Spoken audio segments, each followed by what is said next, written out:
Hello and welcome everyone to Mootechie, your channel for all things livestock and farming. Today we're starting a fantastic series on milk production management and dairy development. Let's jump right in. Our first slide here gives us a warm welcome and introduces the vast scope of animal husbandry. It's not just about cows. The animals we manage are broadly grouped into three categories. We have our livestock or farm animals. This includes the big ones we often think of: cattle, buffalo, sheep, goat, pig, and also rabbit, poultry, horse, camel, and donkey. Then there are companion animals like our dogs and cats. And finally, the slide mentions wild animals, which, while not part of husbandry, complete the picture of the animal kingdom around us. Moving on to the next slide.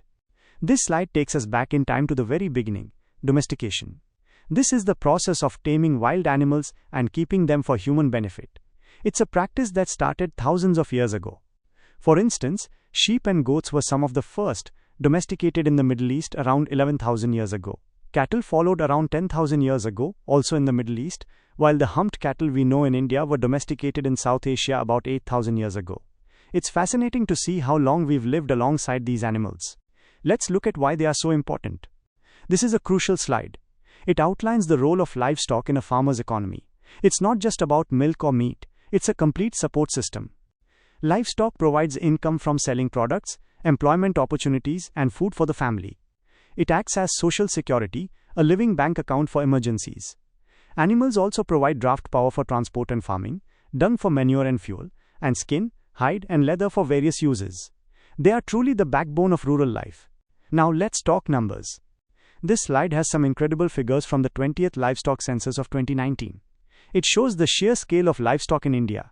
The total population is a massive 535.78 million animals.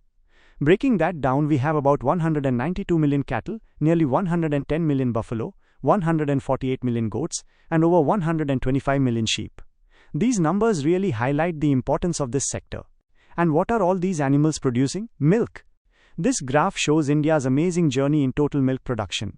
It's a story of incredible growth.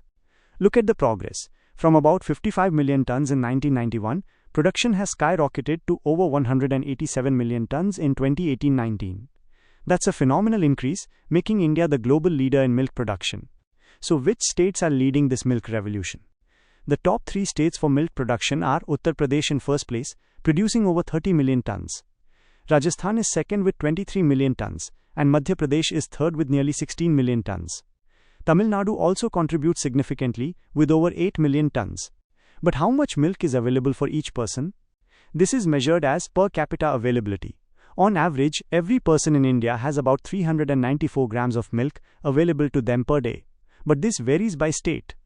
Punjab leads the way with a huge 1,181 grams per person per day, followed by Haryana at 1,087 grams. Tamil Nadu has an availability of 322 grams per day.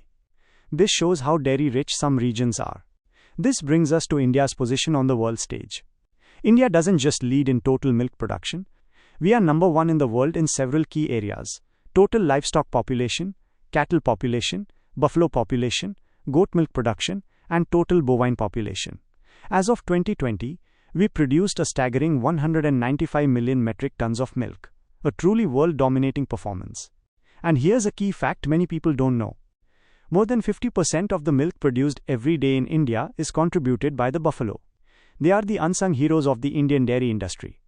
This leads to a common question: what's the difference between cattle and buffalo? This table lays it out nicely. Cattle have a dewlap, less strong legs, round horns, and better heat tolerance. Buffalo, on the other hand, have no dewlap, very strong legs, broad flat horns, and poor heat tolerance, which is why they love water. They also have different chromosome numbers. And what about different types of cattle? We often compare Indian breeds, also known as Zebu or Bos indicus, with exotic breeds or Bos taurus. Indian breeds are generally smaller, have a hump, are highly heat tolerant, and are more disease resistant, though they produce less milk. Exotic breeds are larger, have no hump, produce more milk, but are less tolerant to our heat and diseases. The best of both worlds is often achieved through crossbreeding. To understand all this, we need to know the common terms. Let's get familiar with some essential animal husbandry terms. A bull is an uncastrated mature male. A cow is a female that has calved at least once. A calf is any young animal under 1 year. A bull calf is a young male, and a heifer calf is a young female. A few more key terms. A heifer is a young female that hasn't calved yet. Gestation period is the pregnancy duration. Parturition is the act of giving birth. Intercalving period is the time between two calvings. Lactation length is the period an animal is milked. Weaning is separating the calf from its mother. Finally, some feeding terminology. Pasture is land grown with fodder for grazing. Roughage refers to high-fiber feeds like hay and silage. Concentrates are low-fiber, energy-rich feeds like grains and oil cakes. And that's a wrap for this introduction. In our next class, we'll get even more hands-on. We'll learn about the body points of cattle, how to handle and restrain dairy animals safely, and then we'll dive deep into the specific breeds of cattle and buffalo that make up our incredible dairy herd. Thank you so much for watching. If you found this useful, please give this video a thumbs up, share it with your fellow farmers and enthusiasts, and don't forget to subscribe to Mootechie and hit the bell icon so you don't miss the next part. Leave your questions and thoughts in the comments below. Until next time, happy farming.